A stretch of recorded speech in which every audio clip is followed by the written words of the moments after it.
So this is a choice-based game. So you'll be Absolutely. I assume it's a game you can play through multiple times, make different choices, see how the story branches out each time. Absolutely. There's hours of different variations. So this, just to set this up, this scene, the apes are coming down into the valley. They're starving. They're on the point of starvation, and they come across a human encampment, and it basically.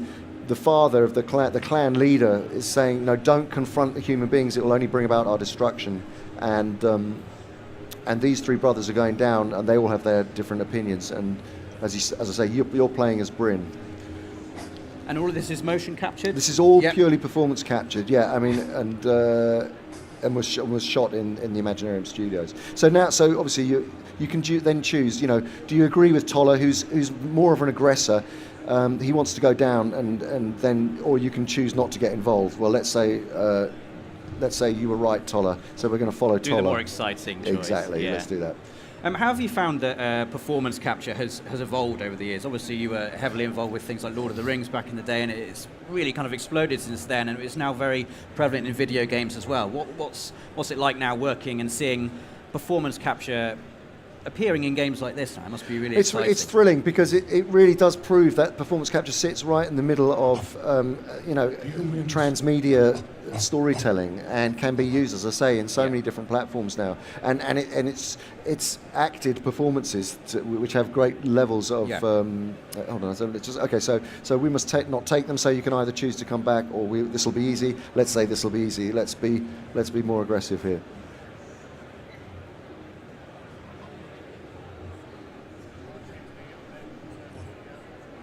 And did you direct the performance capture for this game? No. We're the producers. So the Imaginarium Studios, the Imaginarium rather, produced it, and the Imaginarium Studios carried out the performance capture, and the Imaginati are the publishers, and the director came along with them. Right. So we'll bully Juno and tell him to shut up, because we want to get down there.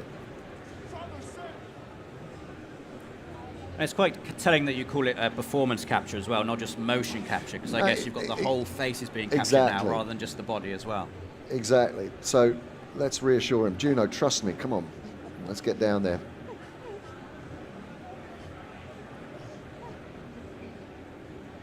It's also nice to see a game within the Planet of the Apes franchise that isn't massively action-based. It is very story-based. It's all about the decisions and the emotion behind those decisions as well. And you can play, as I say, it's a multiplayer game which opens it up hugely using player link. And the idea is to move quickly, and you can override people's decisions. So it becomes about. So it becomes about ultimately when you're playing, and it really is a multiplayer game. You can, I mean, if you override, you can only override once, and then you have to follow the other players. So if you've got to be careful when you want to use that.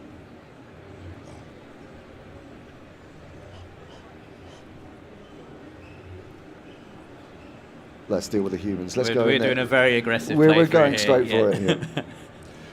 But the thing is, it is about survival ultimately. This game, and there is jeopardy in there for all the characters. And is there like a game over state, for instance? Can you make the wrong decision and then have your characters die, or will the story accommodate those kind of decisions? The story does accommodate them. Okay, we're going in. I mean, it is a very moody kind of immersive game, which kind of does require an environment that's going to support that. So this is perhaps the best one for this, but it really is. It's about tension building as well. Yeah. It really does get quite tense as you're going through it. And as I say, you can actually play this completely from the perspective of human beings. So you could be playing as the humans in this scene. Absolutely. Right. And when you've got 4 players playing together, you said you could override decisions. Do you all have to agree on a certain course of action before the story can move forward? Sorry, hold on a sec. Hold X. There we go. Oh, shoot.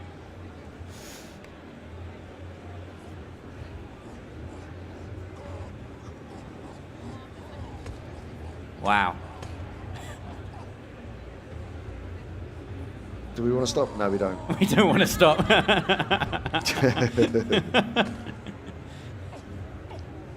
So I like that somehow choosing to do nothing can be a decision in itself. Well, it can. I mean, going back to your point, you know, you can. So it encourages debate, and Yes. it encourages, you know, and it can get quite heated.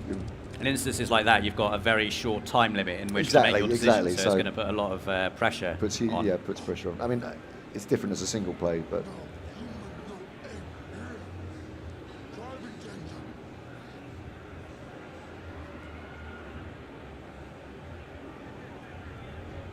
Okay, so let's accuse Toller. Let's see what's going on here.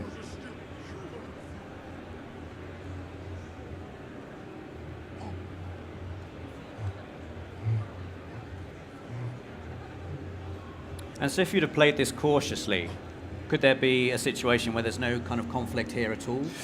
There is. I mean, it'll creep back in. It'll creep back Yeah. in. So you're always under pressure. It'll just takes you down a different route. Yeah, you know? yeah. But there, yeah. I mean, the jeopardy comes with the disagreement within the group. Sure.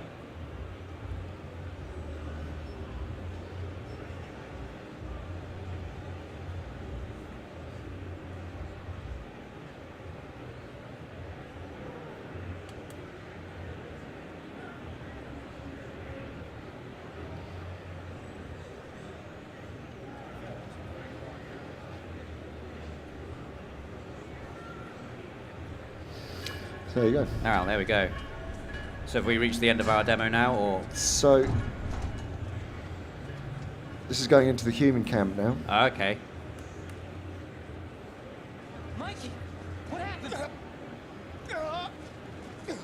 Mikey.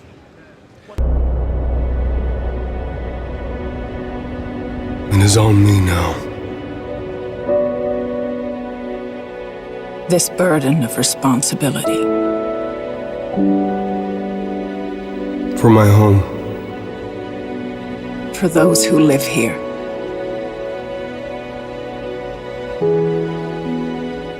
For my family. These are dangerous times.